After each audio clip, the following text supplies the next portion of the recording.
have tried to take my freedom and indeed to take my life. Just a few months ago in a beautiful Pennsylvania field, an assassin's bullet ripped through my ear. But I felt then, and believe even more so now, that my life was saved for a reason. I was saved by God to make America great again. Do you see what is happening right before our eyes? America first. In the coming day, Jesus Christ will return to the earth as the millennial Messiah, or the second coming. I am the chosen one. Somebody had to do it.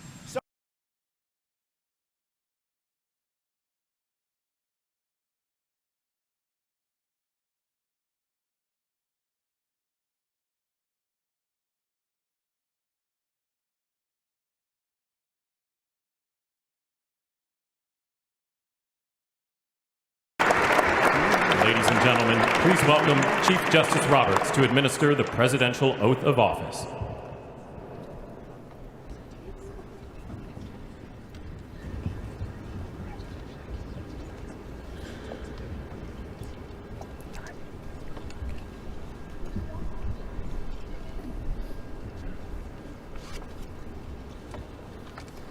Please raise your right hand and repeat after me. I, Donald John Trump, do solemnly swear.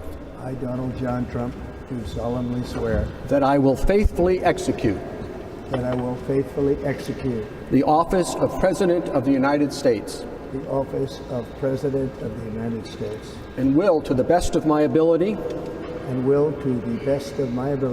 preserve, protect, and defend the Constitution of the United States. The Constitution of the United States. So help me God. So help me God. Congratulations, Mr. President.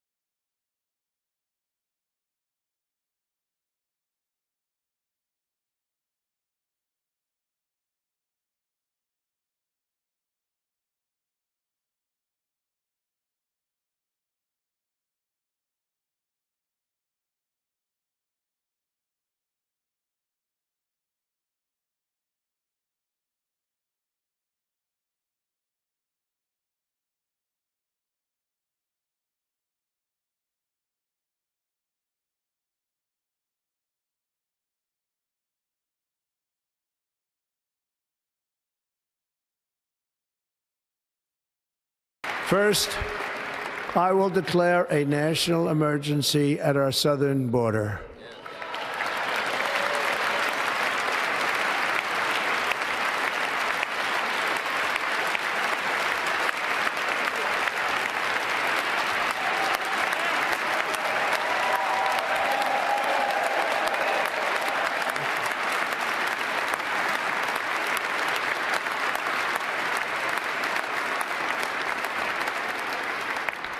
All illegal entry will immediately be halted, and we will begin the process of returning millions and millions of criminal aliens back to the places from which they came. We will reinstate my Remain in Mexico policy.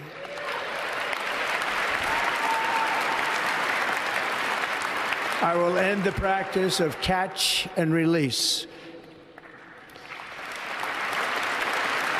And I will send troops to the southern border to repel the disastrous invasion of our country.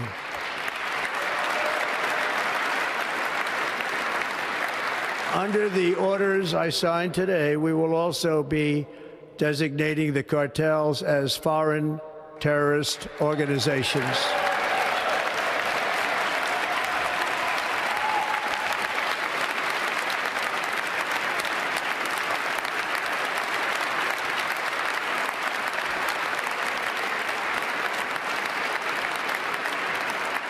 And by invoking the Alien Enemies Act of 1798, I will direct our government to use the full and immense power of federal and state law enforcement to eliminate the presence of all foreign gangs and criminal networks, bringing devastating crime to U.S. soil, including our cities and inner cities.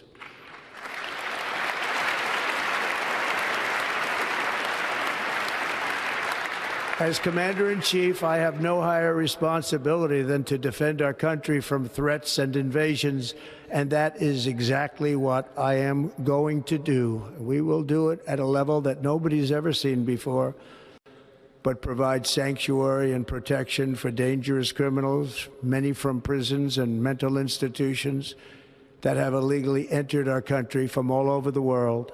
Governor Cox also cites a memo that Bernanke's office issued a memo calling Utah a sanctuary state. Should we expect workplace raids? Yes. I wouldn't call it a raid. They're based on investigation. But why do I say that? Number one reason, where do we find most victims of forced labor? Worksite operations. The Biden administration said they're concerned about trafficking, to include forced labor trafficking, but they stopped worksite enforcement operations. 3.5 decades, that's where we find a lot of victims of forced trafficking.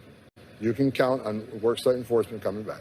You have mentioned that there could be a hotline for people to call in to report undocumented immigrants in their communities. It's one thing we're considering, yeah.